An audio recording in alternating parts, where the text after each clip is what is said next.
Hey, hi everyone! আমি খুশি from খুশি। Welcome back to day 7 of my series চলো মেহেন্দি শিখি। তো চলো আজ একটি কাট আউটের ওয়ার্ক শেয়ার করি, যেটা তোমরা ব্রাইডাল বা সেমি ব্রাইডাল বা যে কোনো হেভি ডিজাইনের মাঝে করতে পারো। এই ডিজাইনটা দেখতে যতটাই সুন্দর লাগে, করলেও এলিগেন্ট লাগে।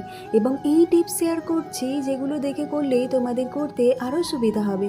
তোমরা প্রথমেই যে স্টার্টিং পয়েন্টটা রাখবে সেখান থেকে একটা স্পাইরাল করে তারপর হাম্পের মাধ্যমে পুরোটা কমপ্লিট করতে পারো।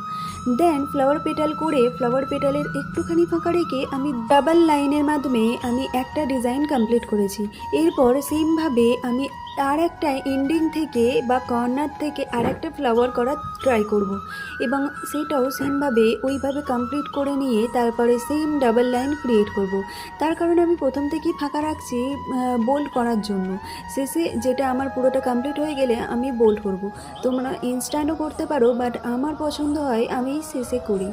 তো তোমরা এইভাবে পুরো ডিজাইনটা কমপ্লিট করতে পারো এবং বোল্ড লাইনের মাধ্যমে পুরোটাকে আরও ফুটিয়ে তুলতে পারো।